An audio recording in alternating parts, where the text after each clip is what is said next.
A duhet të dëgjojnë gratë burrat.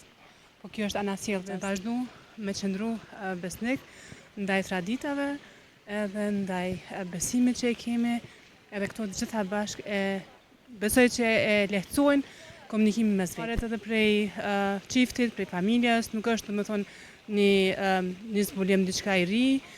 Besoj që tek ne është rujt pikërisht nga tradita, është rujt ajo shenjtja e familjes, komunikimi ndërsjellë është ma i prirur këtu në Kosovë se sa në vendet diasporës. Përkrajen e bashkëshortit ka qenë shumë e lehtë.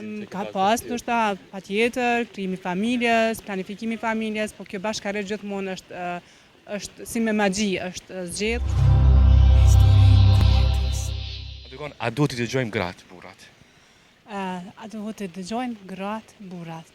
Po kjo është anasjelltas. Kjo duhet të jetë gjithmonë anasjelltas.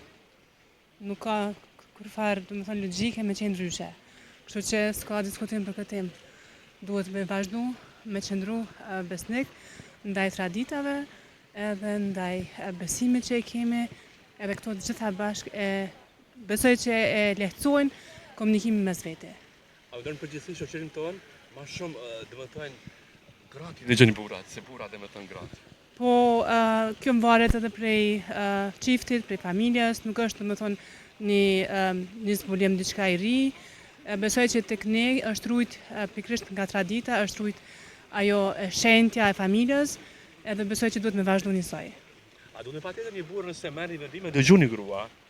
Kjo është vendim i përbashkët. Prandaj po them, nëse është anasjelltas nuk ka asnjë problem. Po nëse shkon një anshëm, besoj që duhet paraqet problem. Si shet se janë përbashkë çiftet mes vendimit që e marrin? Përgjithësi po. Kosovë e ka ndrujt akoma. Unë kam përvojë edhe shoh në diasporë si është çështja. Besoj që në Kosovë është goxha mirë jemi drejt këto. Duhet me vazhdu njësoj. Po thoshte më shumë se diasporë majnë në Kosovë? Ne majmë më shumë. Komunikimi ndërsjellë është ma i prirur këtu në Kosovë se sa në vendet diasporës. Me shumë domethënë me qëllim e them këta pe potencaj për shkak se të pas parasysh nga përvoja kemi jetuar edhe jashtë kështu.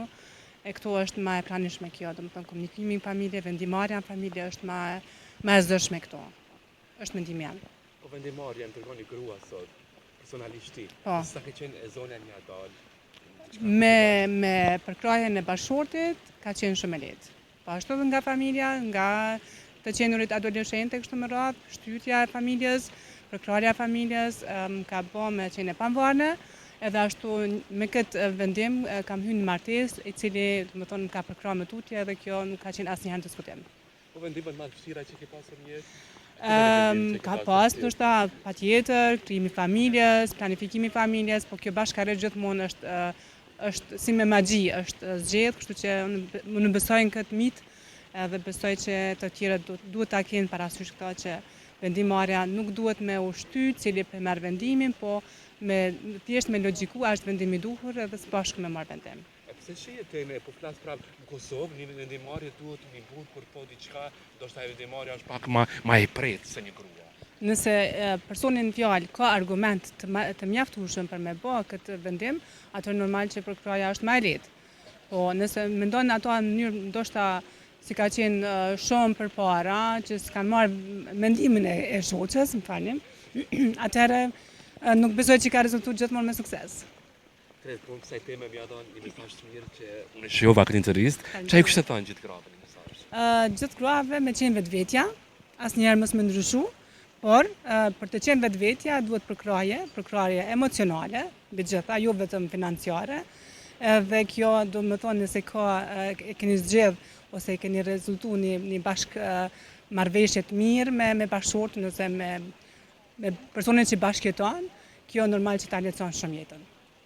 Kisha kanë si të uroj më të mira ditë bardhë, faleminderit.